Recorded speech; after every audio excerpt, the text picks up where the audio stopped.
Assalamualaikum warahmatullahi wabarakatuh. Alhamdulillah.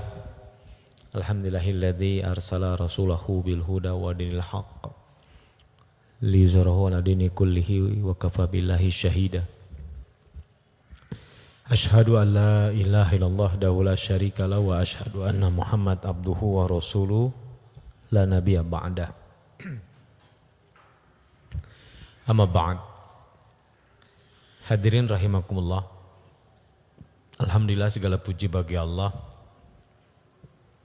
yang mana pada malam hari ini, malam Ahad ya, malam 23 di bulan Desember, masuknya bulan Jumadil awal, kita berkumpul di Masjid Al-Mansyur dalam satu acara yang sering disebut mabit, dan banyak orang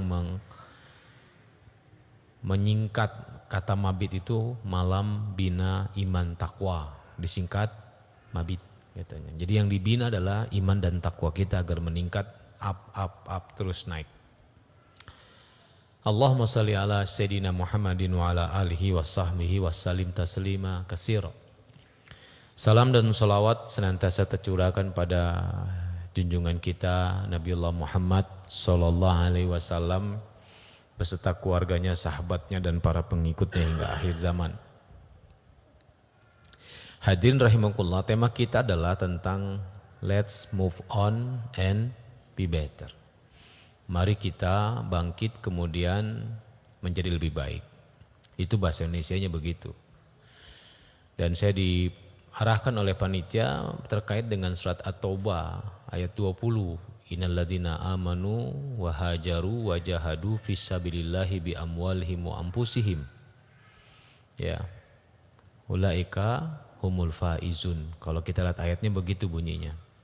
Sesungguhnya orang-orang beriman kemudian berhijrah, kemudian berjihad dengan di jalan Allah fisabilillah bi amwalihim wa anfusihim, dengan harta dan jiwanya.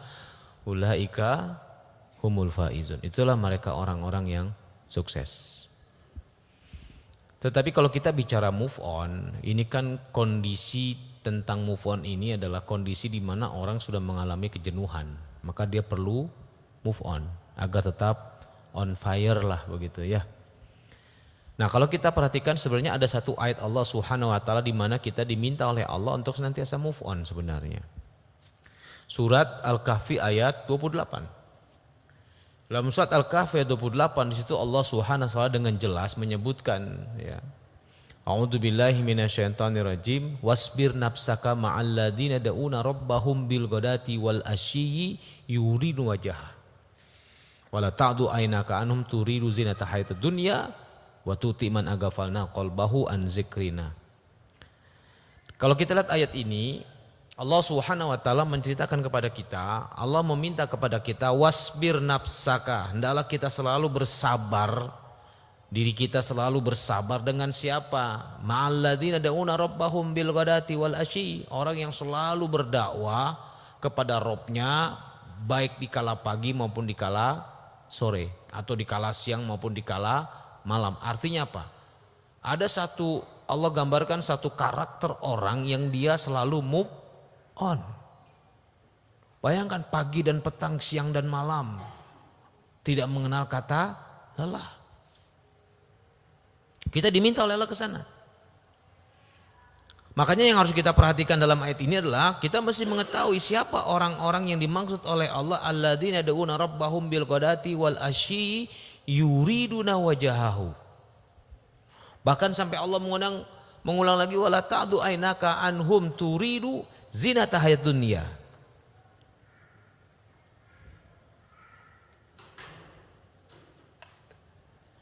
Manis tuh. Oh. Tahu aja saya sudah manis. Ya. Makanya pakai ginian tuh. Pakai laser. Biar darahnya nggak kental. Tetapi tetap saja yang mengencerkan darah adalah Allah Subhanahu wa taala dengan izinnya. Ini hanya wasilah saja. Kita lanjutkan.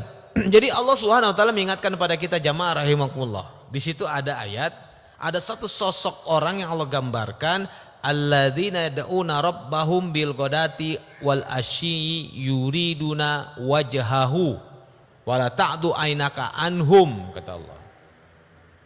Pertama, bersabarlah dirimu untuk selalu bersama orang-orang yang menyuruh kepada Robnya, ya, pagi dan petang, dan jangan kamu palingkan kedua matamu dari mereka, jangan dialihkan perhatian kamu.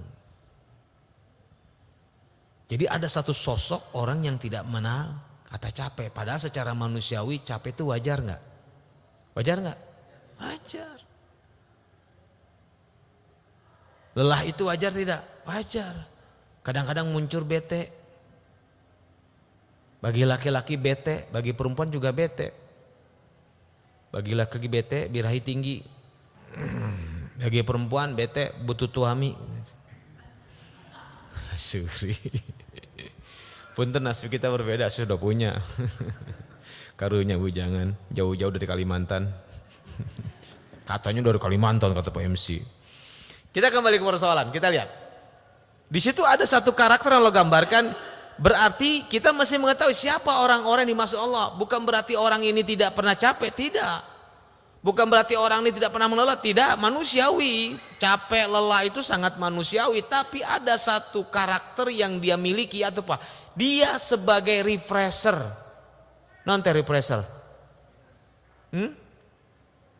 Dia mampu juga bisa menyegarkan dirinya. Kan kalau kita buka komputer kemudian ada lola, diapain? Di refresh kan, cik. Sehingga spam-spam itu kebuang, kemudian dia bisa cepat lagi kerjanya. Artinya ada orang-orang yang memang dia mampu menjadi sebagai dirinya mampu refresher. Dia bisa mengangkat dirinya, dia bisa menyegarkan dirinya. Dalam ilmu tarbiyah disebutnya dia punya kemampuan disebut dengan tarbiyah zatiyah, mentarbiyah dirinya sendiri. Nah, ini harus dimiliki oleh kita. Cara gimana? Disebutkan oleh Allah, kebersamaan. Makanya kita lihat dia bermain dengan siapa. Kalau dia bermain dengan orang-orang yang memang ternyata jauh dari nilai-nilai kebaikan, jauh dari nilai yang membuat dia semangat, susah. Jangan harap.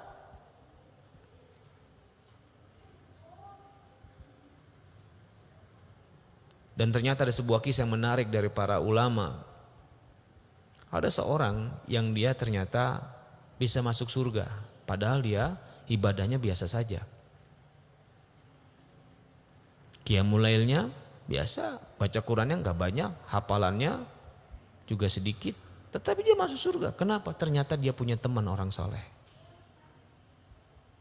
Dan temannya ketika di surga mencari-cari dia, mana fulan, mana fulan. Sehingga dia berkata pada Allah, ya Allah, mana temanku yang dulu di dunia.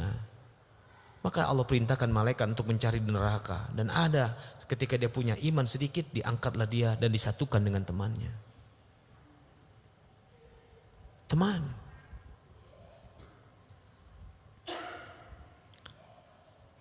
Maka kita mesti memahami ini. Yang disebut oleh Allah dikatakan jelas sekali, Allah mengatakan bahwa yuriduna wajahu, yang pertama sekali yad'una rabbahum, yang selalu menyeru kepada Rabbnya, berarti terkait tentang visi dan misi. Maka kita perlu mengevaluasi kalau kita ingin move on. Apa tujuan kita dalam hidup ini? Apa ambisi kita dalam dunia ini? Halo jamaah, apa ambisi kita?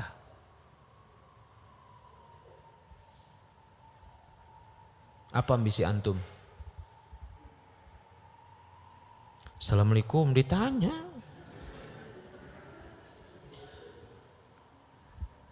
Hah? Ambisinya ibadah. Padahal ibadah itu bukan tujuan. Ibadah bukan tujuan hidup. Ibadah itu tugas dalam hidup. Apa tujuan hidup ente? Mual ayah anu kitu mah. Geus makanya lelah wajana ge. Teu kaya-kaya di ku ayeuna ge sok.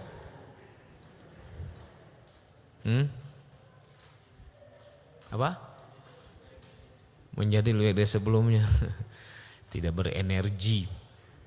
Sok ahwat yang pakai jaket hijau, ya eta yang nengok ke belakang jilbab merah langsung dilepas. Sok ahwat, apa tujuan hidup wat? Disumputkeun hejona nya nu beureum tah moal mungkin dibuka jilbab mah sok wat tah wat yang jilbab hijau sebelah sana, apa tujuan hidup ente wat? Bagaimana mungkin dia akan bisa, kalau kita lihat ayat ini, bagaimana mungkin dia akan bisa move on kalau tujuan hidupnya nggak jelas? Kan Allah katakan, wasbir nafsaka ma'alladzina da'una rabbahum bil ghadati wal asyi yuriduna wajhahu. Apa tujuan hidup yang dimaksud dengan oleh Allah? Orang yang punya karakter yang selalu menyeru kepada Rabbnya. Apa tujuan hidupnya dia? Yuriduna wajhahu. Apa tujuan hidupnya? Allah. Tujuan hidupnya bertemu dengan Allah. Yuriduna wajahu, yang menginginkan wajah Allah. Maksudnya apa? Melihat Allah di surga.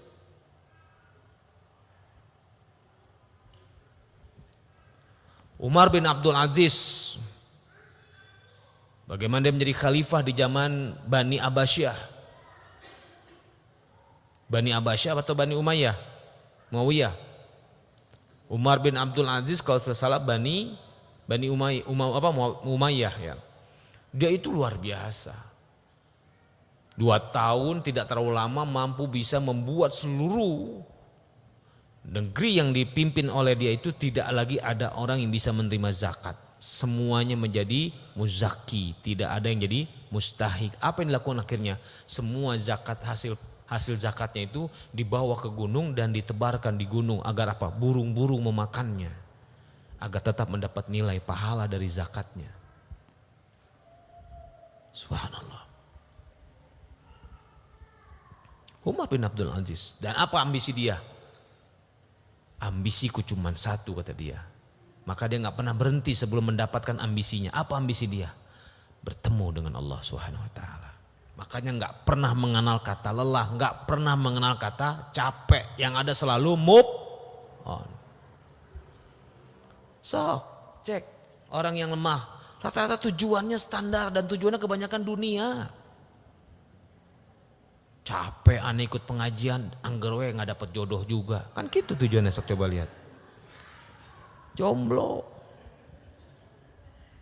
Capek. Lelah.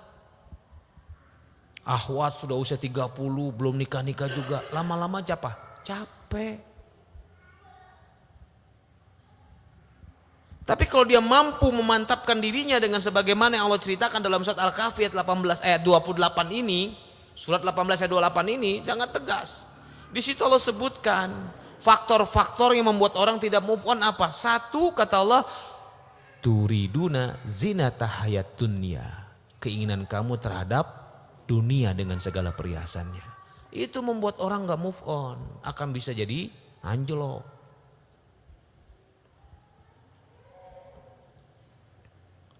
So, nyakangnya yang pengen hidup kaya raya, mati masuk surga, hese kang.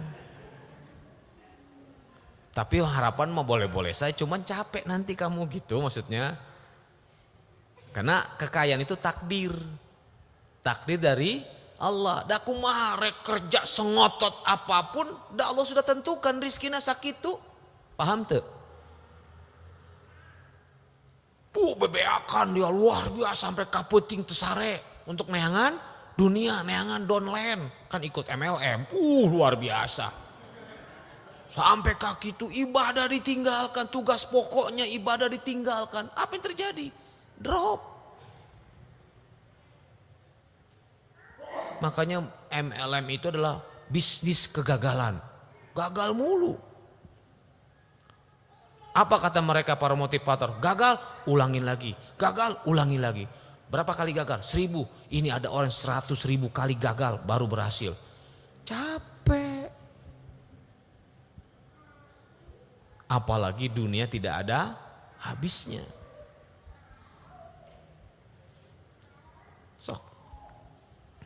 Makanya banyak para bujangan tenikah-nikah, naon teu boga duit cenah begitu.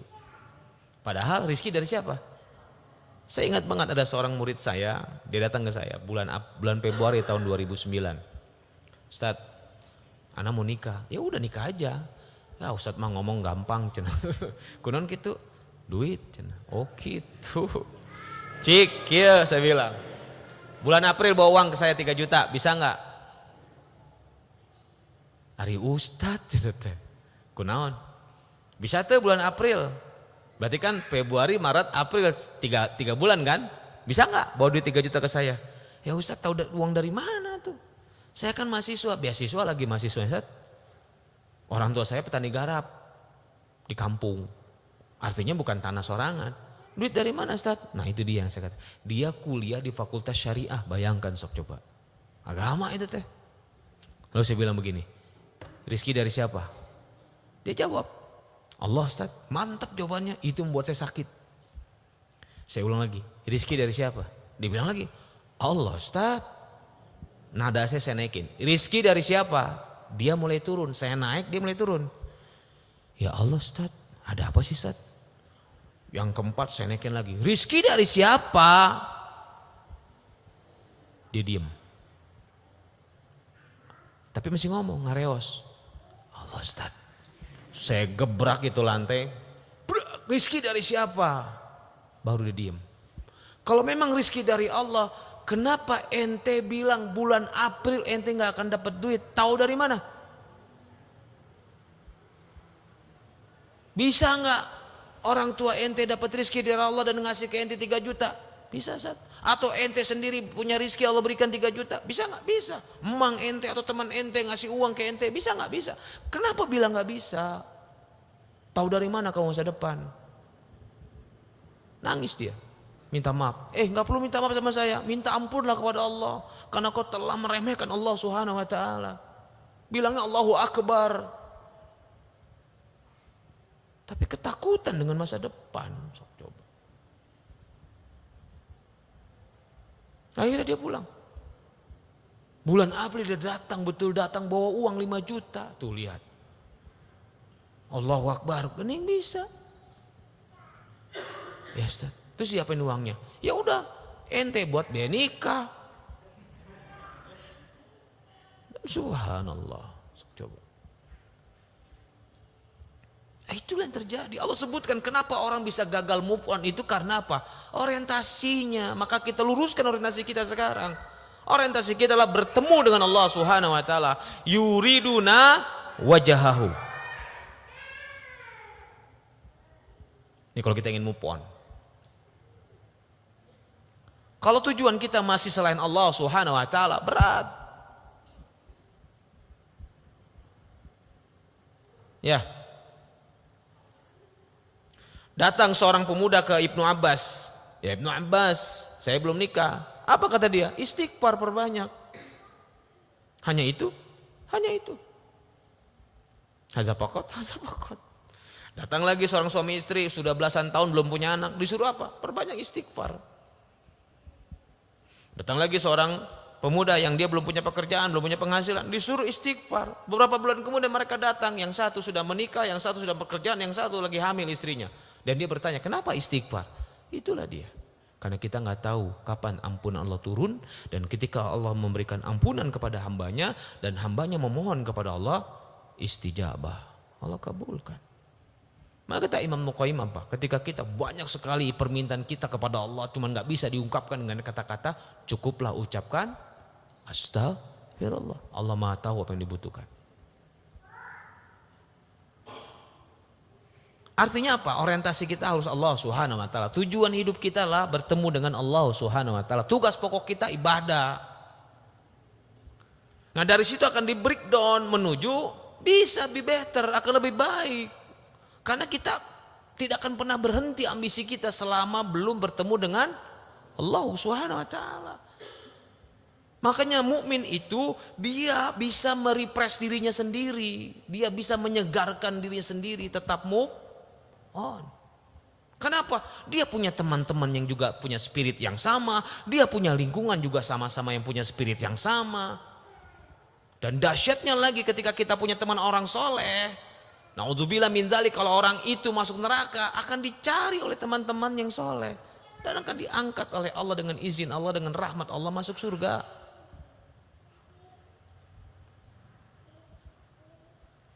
Selama kita masih orientasinya belum kuat kepada Allah SWT, jangan berharap kita akan bisa move on. Titik itu.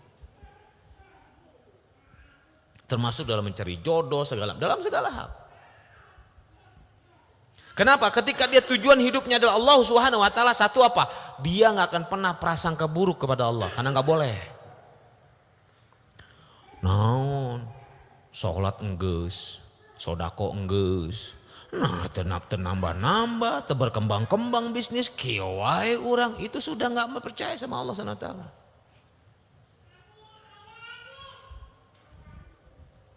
So. Karena mukmin ketika dia mantap dengan Allah Subhanahu wa taala, dia akan selalu berhusnuzon dan tidak ada yang namanya batil dari Allah Subhanahu wa taala. Rabbana ma khalaqta hadza batila. Tidak ada yang namanya batal dari Allah Subhanahu wa taala, tidak ada yang sia-sia. Musibah Allah berikan, pelajaran buat dia untuk tegar dan kuat. Kenikmatan Allah berikan sebagai bentuk rasa syukurnya nanti dia. Gak ada yang namanya apa? Putus asa, nggak ada. Kata Rasulullah, aja balik amri mukmin, luar biasa urusan seorang beriman. Apa?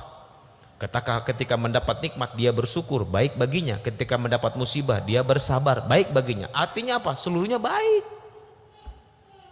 Nggak akan ada yang namanya suuzon dalam dirinya. Orang kayak gitu tegar dan kuat dia, insya Allah move on. Dia akan memahami bahwa ternyata segala sesuatu yang sifatnya negatif itu berasal dari kelakuan dia sendiri. Maka dia memperbaiki diri, be better. Gitu loh. Ya. Makanya rukun iman itu ada berapa? Ada 6. Cuman yang sering dipelajari tetapi tidak serius, kurang semangat. Paling banyak rukun iman yang hanya 3 yang sering banyak dipelajari. Iman kepada Allah, iman kepada kitab, iman kepada Rasul. Yang jarang iman kepada malaikat, iman kepada hari kiamat, iman kepada qada dan qadar. Padahal Abdullah ibnu Mas'ud radhiyallahu an mengatakan bahwa puncaknya seorang bertauhid kepada Allah adalah rukun iman yang ke-6, qada dan qadar.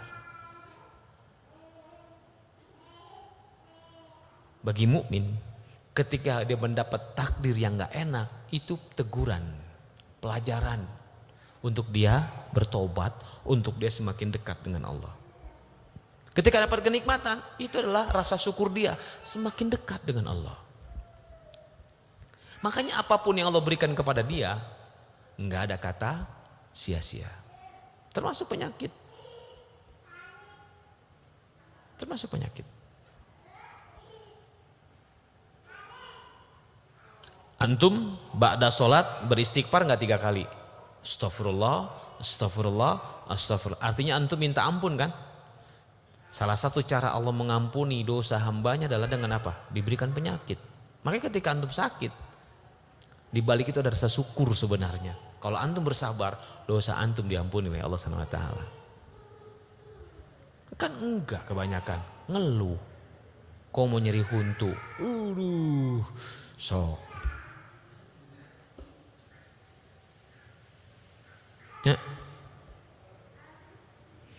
Saya dulu berobat waktu saya punya penyakit, berobat ke seorang terapis ya, herbal di sini di Metro Suite. Dia tinggal dulu situ di gedung itu tuh. Tuh. Maksudnya kalau lewat situ, aduh memori euy. 2 tahun dengan harga herbalnya lumayan mahal, sampai 10 juta. Tapi saya dapat diskon 5 juta saya. Gitu.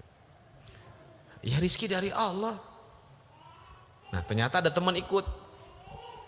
Ternyata apa? Nggak sembuh-sembuh. Saya juga nggak sembuh-sembuh. Dia marah-marah kesel, nyalain saya karena ngajak-ngajak. Lah ini kan ikhtiar. Yang nyembuhin siapa? Kalau kita bersabar dengan itu, Uang yang kita keluarkan sebagai bentuk biaya pengobatan nggak sia-sia. Uring-uringan dia. Makanya wajahnya boros, cepat tua. Oh iya, karena sakitnya tuh di mana-mana lah, di sini, di mana-mana. Karunya saya bilang. Simpel aja. Nggak ada yang batil sebenarnya kalau kita pahami. Ya, karena kan yang menyembuhkan Allah. Sebagaimana Nabi Musa cerita. Suatu saat Nabi Musa sakit gigi. Dia bercerita kepada Allah, ngadu, ya Allah sakit gigi. Apa kata Allah? Ya Musa, ambillah alang-alang. Diambil alang-alang, kemudian dia kunyah. Dan ternyata dengan izin Allah sembuh. Nah, ternyata suatu saat Nabi Musa sakit gigi lagi. Dia langsung ngambil alang-alang. Dia gosok-gosok, dia kunyah-kunyah. Gak sembuh-sembuh. Dia ngadu ke Allah, ya Allah kenapa gak sembuh? Padahal ketika itu sembuh. Karena engkau pertama kali diingat adalah alang-alang, bukan aku. Maka aku perintahkan pada alang-alang untuk tidak menyembuhkan penyakitnya. Mau apa? Halo, Assalamualaikum. Ya, maka kita luruskan kembali niat kita, oke? Allahu goyatuna, yuriduna wajahahu. Allah sebagai tujuan kita. Bertemu dengan Allah SWT kenikmatan tiada tara. Dari situ kita akan breakdown dengan segala macamnya sehingga kita akan mampu berbuat lebih baik. Karena hati-hati, ada hadis Rasulullah yang mengatakan ada orang yang beribadah dia ahli surga, padahal antara dirinya dengan surga seolah-olah sangat dekat, sejengkal. Tetapi di akhir ayatnya kata Allah, dia melakukan amalan ahli neraka, yadkhuluha, maka dia masuk neraka. Ada orang yang dia beramal-amal ahli neraka, antara dirinya dengan neraka itu sejengkal, artinya luar biasa nih dosanya. Cuman di akhir hayatnya dia beramal ahli surga, yadkhuluha, maka dia masuk surga. Artinya apa? Jangan pernah mengenal kata putus asa, itu maksudnya optimis. Maka tujuan kita, orientasi kita Allah. Selama kita melenceng dari itu, ya udah. Dapat istri ngeluh,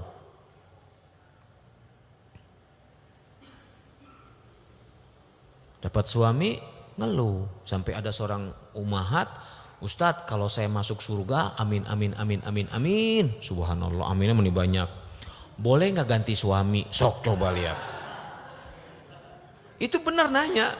Saya tanya, emang kunaon suami ayeuna teh? Bosen gitu. Astagfirullahaladzim. Padahal dalam surat At-Tur ayat 21, 22, 23, 24, 25 itu disebutkan bahwa dia akan ngumpul lagi dengan keluarganya. Waladzina amanu wa tabat dzurriyyatuhum biimanin alhaqna bihim dzurriyyatahum, kata Allah. Akan dikumpulkan lagi di surga dengan anak cucunya, dengan keluarganya. Yang ngumpul deui cenah kitu. Teu bisa ganti suami. Subhanallah. Ya. Artinya kadang-kadang kita yaitu tadi kurang pandai bersyukur dengan apa yang Allah berikan. Kita terlalu fokus dengan apa yang kita inginkan, tapi lupa dengan apa yang Allah berikan. Ya, Allah memberikan kepada kita tuh bukan sekedar apa yang kita inginkan, tapi Allah tahu apa yang kita butuhkan. Nah, kalau mukmin yang sudah mantap tujuan Allah SWT, dia akan seperti itu. Makanya dia punya kekuatan yang hebat dalam mentalnya. Tidak akan pernah berputus asa. Akan selalu semangat. Ini dia dikatakan. Yang kedua, ternyata yang membuat orang bisa gagal move on adalah selain keinginan dunia adalah di situ dikatakan wala tu'ti man agafalna qalbahu an zikrina, kata Allah. Janganlah kamu mengikuti orang-orang yang lagi lalai dalam berzikir pada Allah. Tuh lihat. Ini lingkungan. Makanya kalau lagi bete, jangan mendekati orang yang lagi bete oge. Nanti diajak bete bareng. Iya, kalau lagi bete, dekatlah kepada orang yang lagi semangat. Minta tausiah, akan diberikan. Wah sekarang kan zaman teknologinya broadcast, bagus-bagus kata-katanya teh, man kopas. Bahasa lain sekarang mantul Ustaz. Mantul tuh apa? Ya di share deh, mantul gitu. Bahasanya aya we karang gaul teh. Tenan naon. Makanya para akhwat jangan terkecoh dengan orang jago broadcast. Belum tentu itu kata-kata dia. Nyadur gitu teh. Tapi paling tidak ada kebaikan dilakukan. Broadcast. Hati-hati hoak. Oh iya, sebarkan. Kalau tidak akan begini-begini. Di mana dalilnya teh? Emang zaman baheula aya kitu handphone teu aya. Sebarkan kepada 10 orang. Wow, subhanallah. Percaya nu kitu. Ya. Yang kita pahami betul. Setelah itu jangan mengikuti hawa nafsu, wattaba hawa. Disebutkan level 3 tuh. Yang menyebabkan orang gagal move on tuh 3, keinginan dunia, lingkungan yang tidak baik, apalagi tadi? Nah, sekarang bagaimana kita untuk bisa move on? Yang pertama adalah kita mesti mampu melakukan inash. Inash itu bahasa Arab artinya menyegarkan. Menyegarkan kembali fikroh kita. Boleh jadi selama hidup kita bergaul dengan kiri kanan, fikroh kita sudah terkontaminasi dengan hal-hal yang menyesatkan. Refresh kembali. Cara gimana? Belajar agama, menuntut ilmu. Udah ada alhamdulillah. Odot, ada botak, bobotoh, takwa, alhamdulillah. Beda, sholat tetap dijaga, gitu loh. Ya kemarin aja orang temenang, nu menang tetangga sebelah, ada gubernur nah soleh, gitu loh. Iya, sebelumnya gubernur kita soleh juara tuh, juara. Tak pengaruh, bahkan mimpin sholat waktu sholat maghrib sebelum bertanding, mimpin sholat beliau. Ketika lagi pas masuk finalnya kan. Subhanallah juara. Gitu. Ah mudah-mudahan tahun payun juara. Amin. Gitu. Dah gini orang kayak bobotoh ya teh tuh. Hah? Tong nyindir ka urang botak gitu. Serius orang kayak botak. Subhanallah gitu. Ya. Nah, makanya yang pertama adalah inash fikroh. Menyegarkan fikroh kita dengan fikroh yang benar, yaitu fikroh yang islami. Caranya gimana? Belajar ngaji, belajar ilmu agama. Sehingga kita tahu mana yang benar, mana yang salah. Dengan rahmat Allah, diberikan rahmat, Allah lindungi dia. Maka dia akan selalu tetap terjaga semangatnya. Kalau orang sudah menuntut ilmu, tidak hanya sekedar dia menyegarkan fikrohnya, tetapi dia juga mampu bisa merubah hidupnya menjadi lebih baik. Saya pernah ketemu dengan ibu-ibu majelis taklim. Ibu tos ngiringan majelis taklim seberapa tahun. Alhamdulillah Pak Ustadz 20 tahun. Allahu Akbar. Ibu menilami, mohon Pak Ustadz. Tos kenging naon ibu 20 tahun teh. Maksud Pak Ustadz, nya misalnya teh tilawahna sabulan 3 kali tamat. Tuh acan. Qiyamul lailnya 2 jam semalam. Tuh acan. Hafalannya 3 juz minimal tuh acan. Jadi ibu teh naon wae kenging teh 20 tahun. Ya lumayan lah Pak Ustadz acuk seragam gitu. Kenging tuh boleh, tenan naon teh larangan. Siga botak kan aya seragamannya botak. Ari odot aya seragaman tuh. Ayanya. Aya urang can kenging euy. Kode ya tak kode itu teh. Gitu. Subhanallah. Ini yang terjadi. Sehingga mereka terjebak gitu loh. Ya enggak, yang namanya belajar kan ada naik kelas, betul enggak? Berarti imannya harus naik, levelnya harus naik. Ujiannya apa? Kehidupan ujiannya. Ya, sehingga naik levelnya tek tek tek tek tek gitu. Makanya orang diuji dengan kemampuan imannya. Imannya lemahnya gitulah. Sehingga kalau misalnya diantara kita belum ada ujian-ujian berat, berarti iman kita ecek-ecek tuh. Banyak istighfar segera tuh. Perbaiki. Ya, itu yang ke-1. Yang kedua, is'as apa? Ruhi. Is'as ruhi ini adalah menyegarkan ruhi itu dengan cara apa? Kita mesti mengadakan acara-acara yang bisa meningkatkan kualitas ruhi apa? Yaitu tadi, mabit. berkemah. Belum pernah ada ngadain kemah ya? Perlu juga tuh ngadain kemah 3 hari gitunya. Di mana gitu? Bukit Tunggul misalnya teh di Lembang, atau di mana? Batu Kuda misalnya, di mana teh di dekat kaki Gunung Malayang atau Kerapayung. Yang di situ ditempa mental kita. Perlu. Subhanallah. Jadi jangan cuma sekedar ngadakan pengajian sebulan sekali ngariung kita teh. Ente, harus ada ruhya kita ditingkatkan. Misalnya kita malam-malam jalan kaki ke kuburan. Nah di kuburan itu kita keliling, kita langsung zikrul maut. Saya pernah ngalamin waktu saya mahasiswa, dibawa oleh Ustadz Saiful Islam Mubarok ke Legok Haji di kaki Bungrang-rang. Ada kuburan gede 2 meter panjangnya, ternyata orang-orang lama.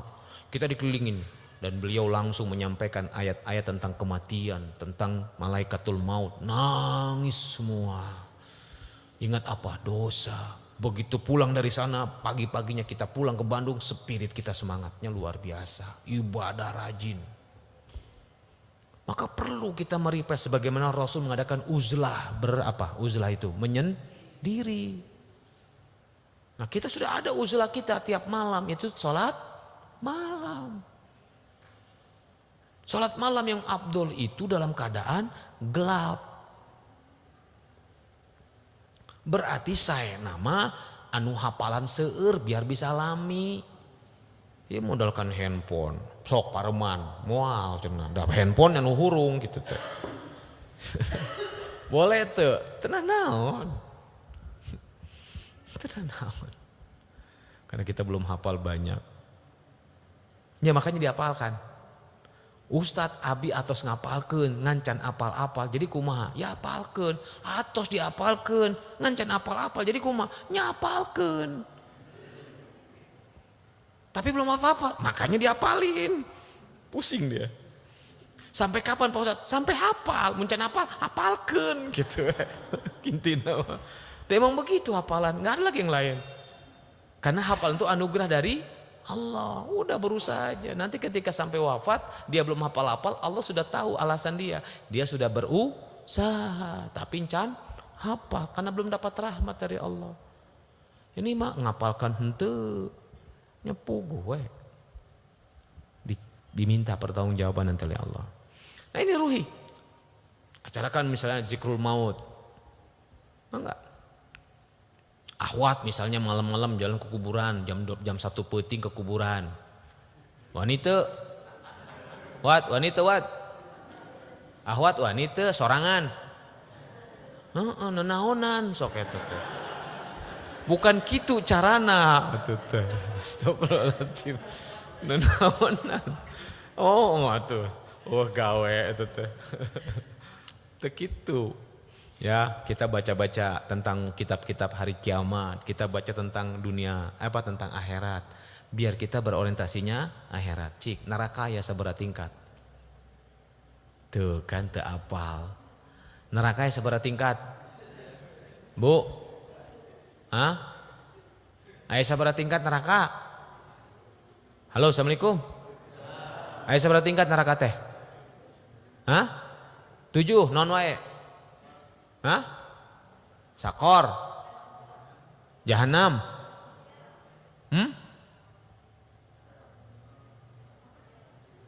Tuh kan cuma 2 mentok nggak ada neraka wail, tongarang Taya, wail itu artinya celaka, bukan neraka. Wail kulli humazatil lumaza, fawailul lil musallin, kan celaka lah gitu. Ada 7 bener, cuman ada yang mengatakan itu tingkatan. Sebenarnya dalilnya lemah yang menyebut tingkat. Artinya neraka ada 7. Tapi ada yang mengatakan dengan beberapa kitab tingkatan. Oke lah kita bahas. Tingkat yang paling bawah itu neraka hawiyah. Dan di dalamnya adalah orang-orang munafikun. Dan orang-orang yang menyembah berhala. Penghandapna, makanya dalam surat Al-Nisa ayat 145. Sesungguhnya orang-orang munafik fid darkil asfal. Dia ada di bawah, paling bawah dari neraka. Minan nar. Di atasnya neraka jahim. Alhaakumut takasur hatta zurtumul makabir. Kalla saufata lamun summa kalla saufata lamun kalla lau ta'lamuna ilmal yakin latarawunal jahim. Jadi siapa penghuninya? Orang yang berbangga-banggaan dengan harta, orang yang berbangga-bangga dengan keturunan, sampai ke dalam kuburnya masih berbangga-banggaan. Neraka jahim. Di atas neraka jahim baru neraka sakor. Siapa neraka sakor? Buka surat Al-Mudassir. Siapa orang yang penghuni neraka sakor? Orang yang tidak sholat.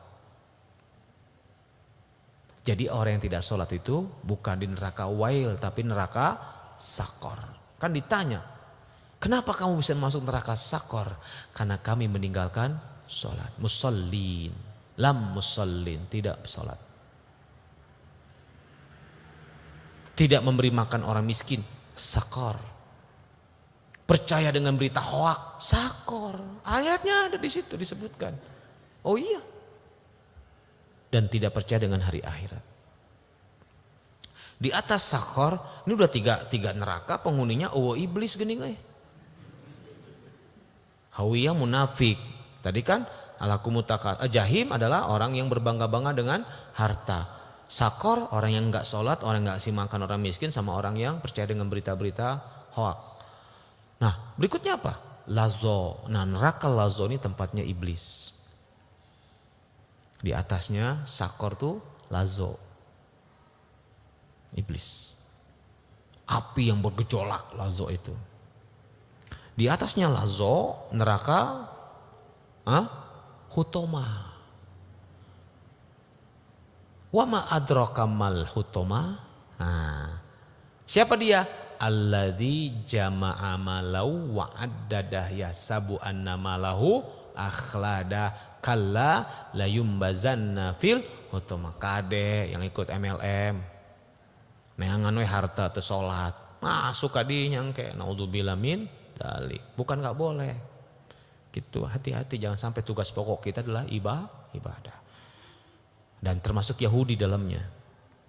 Di atas hutoma ada neraka sa'ir. Wa qalu law kunna nasma'u.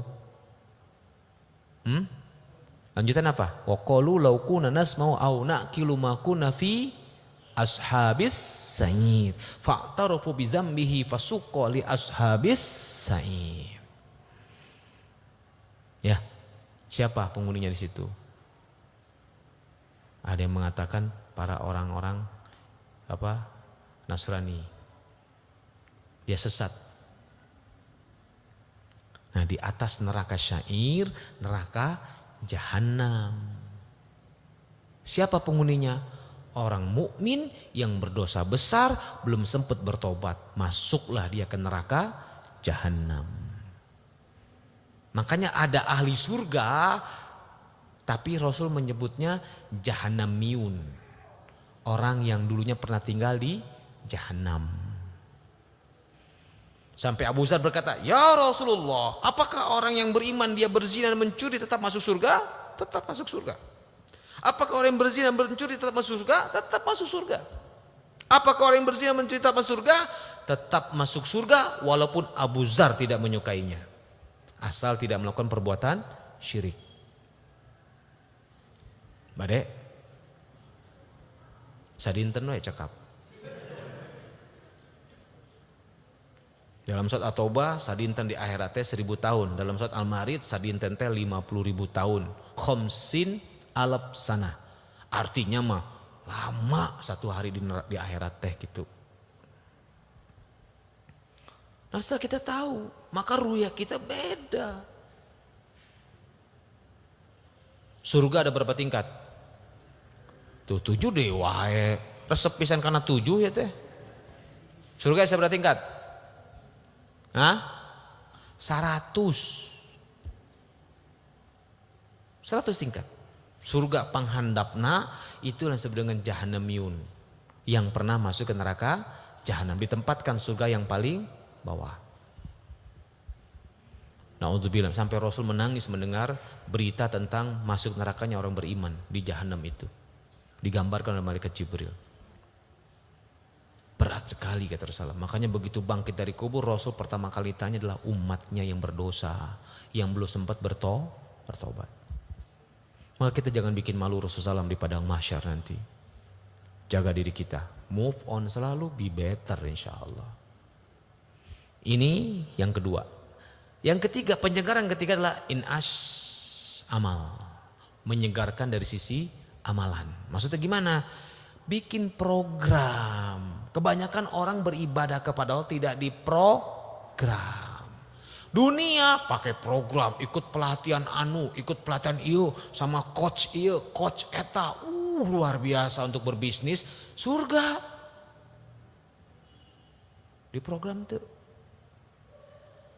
Saya bulan ini kalau bisa ya Allah mudahkan dengan rahmatmu sebulan tamat 10 kali. Dahsyat. Tong odot wae. Ngan sejus wae unggal dinten dah gitu dilelang mulu gitu teh. Ya. Kalau kita lihat hadisnya kan minimal eta teh sebulan sekali tamat eta minimal berarti teh standar banget. Berarti kalau belum tamat sebulan di bawah standar ibadahnya sebenarnya gitu loh. Hati-hati.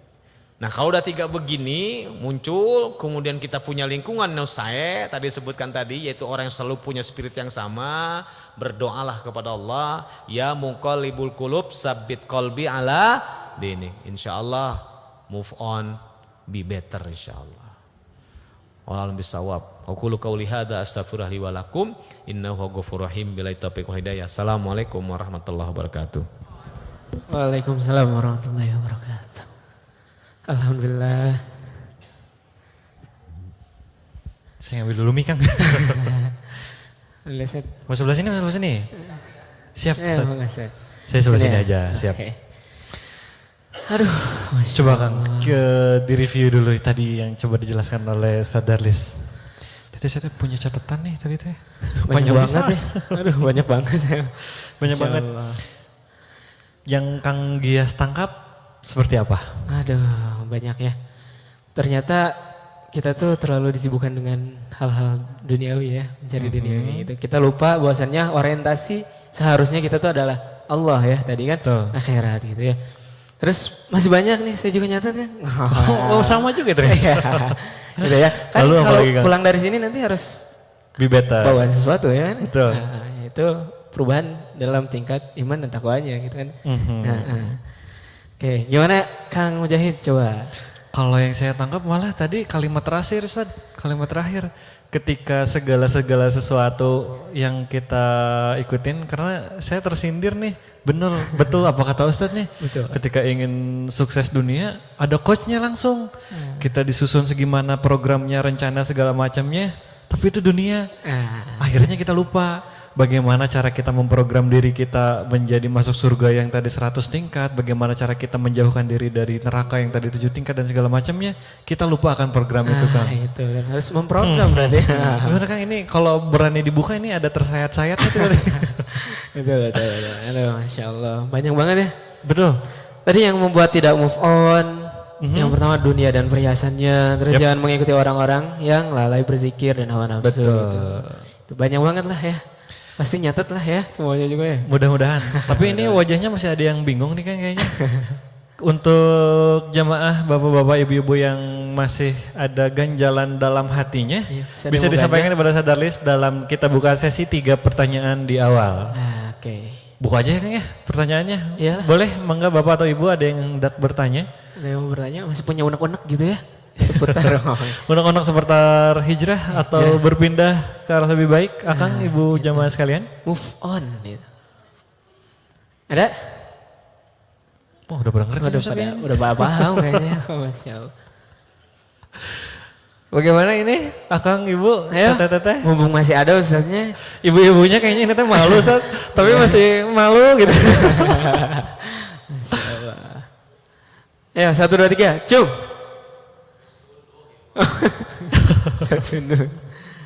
Nah tunduh ini teh. Yang ikhwannya biasanya berani semua. Ini nih Kang Ersan nih kayaknya. Ada? Kang Henry nih mau nanya. Ada yang bertanya kan? Boleh. Boleh? Boleh. Ya, mangga. Assalamualaikum warahmatullahi wabarakatuh. Waalaikumsalam. Nama saya Tevi Pak. Tevi Pak. Tevi. Tevi. Kang Tevi. Tevi. Oke Pak, mungkin banyak orang yang bilang nunggu hidayah katanya ya. Saya mau tanyakan Pak, kalau hidayah tersebut itu bisa diundang nggak Pak? Hidayah gitu. Kadang-kadang kan kita udah umum ya mendengar yang namanya wah nanti juga datang hidayahnya. Nah untuk ke hidayah sendiri apakah kita bisa undang? Gitu. Terima kasih. Assalamualaikum warahmatullahi wabarakatuh. Waalaikumsalam warahmatullahi wabarakatuh. Dijawab langsung Ustaz? Siap. Cik syaha namina hidayah. Cik rek diundang yuk. Hidayah itu ada dua. Hidayah yang sifatnya umum dan hidayah yang sifatnya khusus. Nah yang sifatnya khusus itu adalah taufik. Makanya billahi taufik wal hidayah. Nah hidayah yang sifatnya umum ini diberikan oleh Allah kepada semua. Tinggal dia mau nggak mewafiknya, menyempakatinya. Nah ketika dia mau menyempakatinya itu adalah taufik. Dan itu hanya khusus untuk orang beriman. Jadi orang beriman itu dapat dua. Hidayah secara umum maupun hidayah taufik. Tetapi secara umum manusia hanya dapat petunjuk saja hidayah. Kan banyak tuh ayat-ayat Allah kauni, ayat-ayat Allah yang kejadian segala macam peristiwa sehingga banyak orang yang akhirnya dengan taufik Allah dia masuk Islam segala macam. Nah artinya para ulama mengatakan hidayah bisa diupayakan, yaitu yang taufik tadi. Itu apa? Beradalah kita di majelis ilmu, berkumpullah dengan orang-orang soleh. Itu upaya kita untuk mendatangkan hidayah dari Allah yang sifatnya khusus tadi, yaitu taufik. Dan itu hanya untuk orang mukmin. Maka bersyukurlah kita, sudah beriman berarti kita. Maka kita upayakan hidayah itu bisa datang dari Allah SWT dengan rahmat Allah SWT. Maka tugas kita apa? Beramal, aktivitas.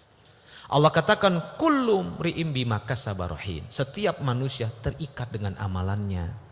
Dan amalannya kata Allah la yalitkum min a'malikum, dan amalan kamu enggak pernah disia-siakan oleh Allah. Allah akan berikan rahmat, di dalam rahmat ada namanya hidayah taufik. Mudah-mudahan termasuk kita semuanya. Amin. Salah satu cara begini kita datang hadir di majelis ilmu, kita ikut ya. Mudah-mudahan Allah akan menurunkan hidayah taufik kepada kita semua. Wallahu a'lam bishawab. Jadi bisa insyaallah diupayakan. Ada yang lain? Mangga silakan. Ada lagi yang mau bertanya? Oh itu. Kan seringkali begitu para artis ya, saya mendapat hidayah. Udah ada hidayahnya, cuman dia nggak bertaufik. Nggak diupayakan dengan kesungguhan dia. Nah itu banyak kan. Saya belum kerudung karena belum dapat hidayah. Gitu. Wallahu a'lam bishawab. Itu yang paling belakang. Akhwat. Suruh ke sana aja. Kasih mic-nya. Ibu-ibu. Oh, doa lain. Bawa aja ke sana.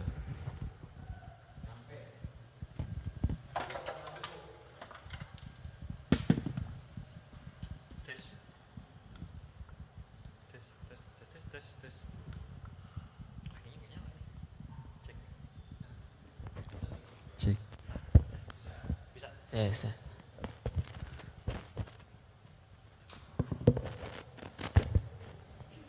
Assalamualaikum warahmatullahi wabarakatuh. Waalaikumsalam. Sederhana Pak Ustadz tadi tentang istighfar. Ini kalau misalnya suami kita sudah meninggal, apakah seorang istri bisa beristighfar untuk suaminya yang sudah meninggal? Kalau untuk orang tua itu ada ya. Nah, jadi apa seorang istri bisa beristighfar untuk suaminya atau untuk anaknya atau keluarganya? Itu gimana Pak Ustadz bagusnya gitu. Doa untuk memohon ampunan untuk mereka yang telah tiada. Jadi doa yang kita baca ya sebagaimana Rasul contohkan, Allah maghfir lahu warhamhu wafihi wa'fu anhu. Cukup. Kalau orang tua, Rabbik firli wali walidayya warhamhuma kama rabbayani, cukup. Tinggal diulang-ulang. Jangan sesuatu yang sudah dimudahkan oleh Rasul, yang dimudahkan oleh Allah, kita persulit. Ya. Yang kedua, dalam sabda Salam 3 hal yang tidak akan putus ketika orang sudah meninggal dunia. Apa? Ilmu yang bermanfaat, amal jariah, dan anak yang soleh mendoakan Jadi jelas. Kalau misalnya suami udah meninggal, pernah nggak dia memberikan ilmu ke kita? Ketika kita mengamalkan ilmu dari suami, maka suami almarhum tetap dapat pahala sampai kapan? Sampai hari kiamat. Sampai hari kiamat. Karena batasan amal itu hanya sampai dengan hari kiamat.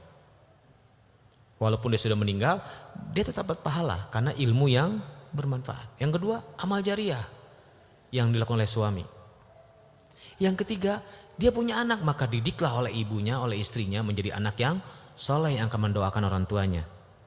Itu mengalir. Yang kedua, ada beberapa ulama berpendapat bisa kita mengatasnamakan suami untuk beramal. Bisa. Namanya sodakoh. Boleh. Ada dua pendapat ulama di sini. Ada yang mengatakan kalau orang sudah meninggal sudah terputus amalannya. Tapi ada yang berpendapat masih bisa. Ya misalnya kita membaca Quran mengatasnamakan suami, boleh. Sodakoh mengatasnamakan nama suami, boleh. Ya, tetapi yang paling mantap tadi 3 hal tadi sebenarnya. Itu apa tadi? Ketika kita sodakoh, enggak usah mengatasnamakan nama suami. Kalau memang suami kita gemar sodakoh, maka dia adalah ilmu yang bermanfaat. Nyampe ke suami insya Allah. Nah doanya tadi Allahumma gfir lahu warhamhu wa'afihi wa'afuan. Itu udah cukup. Cuman kadang-kadang kita merasa kurang. Wah ditambah-tambahin doanya pakai bahasa Indonesia. Enggak ada larangan. Ya, enggak ada larangan. Tapi di luar waktu sholat kalau pakai bahasa Indonesia. Gitu Ibu. Jangan dipersulit, pokoknya Allah mudahkan sudah dimudahkan. Doanya yang sungguh-sungguh kita seriusin, kita mohon kepada Allah. Insya Allah. Amalkan apa yang pernah diajarkan suami pada kita. Didik anak kita menjadi anak yang saleh. Insya Allah. Mengalir selalu ke suami. Semoga dikumpulkan di surga nanti insya Allah. Amin. Amin. Lagi Oh, iya. Untuk pertanyaan terakhir yang tadi Ibu. Enggak? Bu. Satu lagi. Oke.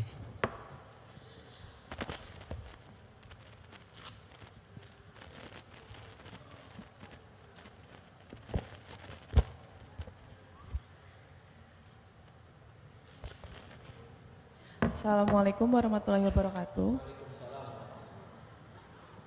Saya Dea. Saya ingin bertanya Ustadz, bagaimana cara kita sebagai anak muda untuk memantapkan hati agar terus ke arah yang lebih baik? Jadi kayak misalkan mau ke kajian gitu, tapi kan kadang kalau misalkan lagi sibuk atau apa, malas atau gimana gitu kan. Ada aja godaannya. Nah, gimana caranya Ustadz untuk kita selalu memantapkan hati kita? Makasih. Assalamualaikum warahmatullahi wabarakatuh. Kita berdoa ya mungkolibul kulub sabit kolbi ala dinik. Dan itu disertakan setiap kita ada momen apapun kita berdoa itu dipakai. Ya, hanya itu. Kan kadang-kadang kita melenceng, niat kita berubah. Makanya ada ayat wa ma umiru illa liya'budullaha mukhlisina lahuddin. Dan itu hanya bisa ketika kita punya teman yang soleh. Makanya yang kedua adalah kita masih berteman dengan orang baik. Dan manfaatkan teknologi, saling menasihati. Jangan cuma dipakai buat selfie doang. Manfaatin. Dan ketika teman sudah ngingatin kemudian kita masih terus keke, ya disitulah bahwa kita azamnya masih belum kuat. Ambil pelajaran. Ya itulah, kadang-kadang memang manusia itu imannya bisa naik bisa turun. Makanya mindsetnya sekarang diubah. Saya nanya misalnya ke jamaah, wajar nggak jamaah kalau iman jamaah turun? Wajar nggak? Wajar nggak teh kalau iman teteh turun? Wajar nggak? Makanya turun terus. Kenapa? Udah wajar. Betul tuh? Kalau saya ditanya, Ustadz wajar nggak iman saya turun? Itu. Lah kan iman bisa turun. Betul. Iman itu bisa turun. Rasul bersabda iman itu bisa turun. Makanya dijaga. Jangan sampai turun. Begitu maksudnya. Sehingga ketika iman kita turun kita nggak betah. Karena kita sudah terpola di mindset kita bahwa nggak wajar kalau iman saya turun.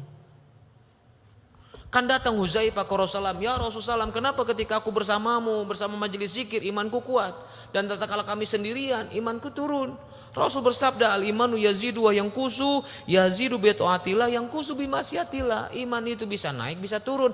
Naiknya dengan taat, turunnya dengan maksiat. Ini harus diingat-ingat. Berarti kalau iman lagi turun, itu lagi ngapain? Na'udzubillah min zalim. Makanya gak wajar iman kita turun karena lagi maksiat. Berarti Allah sedang mengingatkan ke Huzaifah, Huzaifah, kalau iman kamu turun berarti kamu lagi maksiat. Cuman banyak dipahami orang, wajar kalau iman kita turun, makanya hese naiknya, gampang turunnya. Karena di benak kita menaikkan iman susah. Padahal Allah sudah berfirman, yuridullahu bikumul yusra wala yuridu bikumul usra. Allah tuh menginginkan kemudahan buat kamu, enggak menginginkan kesulitan. Berarti sebenarnya meningkatkan ibadah itu sebenarnya mudah kalau kita mau. Masalahnya banyak yang enggak mau. Karena apa? Syahwat tadi, keinginan dunia tadi, males, segala doanya ada. Allahumma inni a'udzubika minal ajzi wal kasli. Masalahnya dipraktekkan enggak, diamalkan tidak. Atau kita memang lingkungannya lebih dominan ya orang-orang yang begitu ketimbang orang yang taat. Wajar. Ke bawah-bawah akhirnya kita. Di samping doa tadi, ya mungqalibul qulub, sabit qalbi ala dini.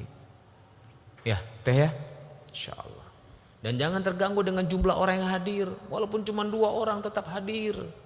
Karena kita yang butuh Allah. Kan begitu. Kadang-kadang ningali dulu jelma. Udah hadir belum jamaahnya? Belum gitu. Panitia don langsung gitu teh. Gitu. Ya, saya pernah ngisi ceramah, wah kayaknya tabligh akbar besar, yang hadir cuma 2 orang. Dan saya nggak pernah membatalkan, tetap aja saya sampaikan. Seolah-olah itu di depan saya 1000 orang gitu. Makanya tetap tarik, oh gitu. Ustadz jangan teriak-teriak, oh ya lupa gitu. Saking semangatnya begitu. Wallahualam bisawab. Gitu teh ya. Mudah-mudahan dimudahkan oleh Allah Subhanahu wa taala. Amin. Amin ya Allah ya Rabbal. Satu lagi katanya Ustaz dari boleh, Ikhwan. boleh. Ada dari Ikhwan satu lagi. Boleh? Sok Ikhwan satu lagi. Jangan nanya jam pulang berapa. Enggak. Oh mangga Kang. Assalamualaikum warahmatullahi wabarakatuh. Salam. Ustadz gini. Nama siapa tah? Nama saya Junaidi. Junedi. Ya. Tadi kan orang yang sholat pun masuk neraka ya. Yang tidak sholat. Yang tidak sholat. Sholatnya mungkin belang betong lah. Oh enggak. Oh, enggak. Tidak sholat. Sama sekali tidak sholat ya. Berarti kalau misalkan di keluarga kita sholat sih sholat, tapi kadang enggak juga gitu kan. Nah untuk sedangkan mereka sudah meninggal misalkan, itu apakah mereka itu masuk neraka atau apa namanya? Ya kita kan takutnya kan karena gara-gara dia sholatnya belang betong, kita yang masih hidup ingin memohonkan ampun ya atas kewajiban yang sering ditinggalkannya itu. Nah itu kita untuk memohonkan biar mereka ketika orang yang ditinggal itu biar mereka masuk surga gitu. Kalau dia ketika meninggalnya, misalnya dia melakukan dosa besar, kemudian dia sholatnya belentang-belentong, bolong-bolong, itu sebenarnya dia gini, melanggar larangan Allah itu ternyata dosanya tidak lebih berat daripada tidak taat perintah. Jadi dosa yang paling dahsyat itu adalah tidak taat perintah ketimbang melanggar larangan. Contohnya iblis dan Adam. Iblis itu tidak taat perintah, dia diusir dari surga, betul diusir dari surga, ya kan? Adam itu alaihissalam itu melanggar larangan Allah. Kan dilarang oleh Allah mendekati pohon surga. Dia melanggar. Diusir dari surga enggak? Sama diusir dari surga. Tapi bedanya iblis dipecat dari hamba. Karena tidak taat perintah. Sekarang gini, kita punya perusahaan, ada karyawan yang enggak taat perintah. Diapain tuh karyawan? Pecat. Tapi ada orang yang karyawan telat, melanggar kan? Nah, jangan telat, dia langgar. Paling dikasih SP1, SP2, ada peringatan dulu. Kalau dia berubah, alhamdulillah. Nah, Nabi Adam bertobat dengan tobatan Rabbana zolamna anfusana wa in taghfir lana wa tarhamna lanakuna minal khasirin. Nah, sekarang ada saudara kita, dia sholat belentang-belentong. Kita berdoa, boleh terus saya doa minta sama Allah. Masalah keputusan ya terserah Allah Subhanahu wa taala. Dan ambil pelajarannya. Jangan ulangi kelakuan saudara kita. Yang sholatnya bolong. Apakah dia masuk neraka? Wallahu a'lam. Hanya Allah yang tahu. Tapi kalau kita lihat dari kehidupannya itu pelajaran buat kita. Pelajaran buat kita. Ya Kang ya? Doakan saja mangga. Gitu. Terima kasih. Kalau misalnya dia memang dia tidak melakukan perbuatan syirik, ya pasti kan tadi kan kalau dosa besar masuk mana dulu tadi? Neraka heula baru masuk surga. Ujung-ujungnya pasti masuk surga. Kalau dia beriman walaupun sedikit imannya.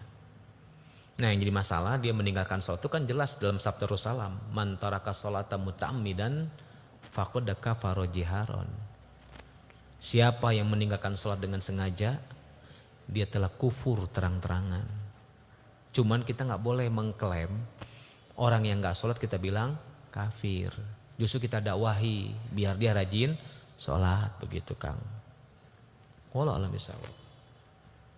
Mudah-mudahan terus saja berdoa pada Allah SWT ya Kang ya. Alhamdulillahirrahmanirrahim. Untuk dua penanya tadi kami ada oleh-oleh sedikit. Boleh yang tadi dua orang dari ikhwan yang bertanya. Boleh nanti untuk yang akhwat door prize-nya nanti di belakang. Oke, maka yang akhwat yang ikhwan tadi mana sih? Ke depan dulu. Kang siapa tadi? Kang Junaidi sama Kang siapa? Tepi sama Junaidi. Tepi sama Junaidi, maka. Sama Ustaz atau Ustaz? Foto di sini foto. Oh, mangga we. Satu. Ini satu. Oke, dilihatin itu ke depan. Oh iya itu ya buku nikah. Alhamdulillah, syukuran jazakallahu khairan wasiran.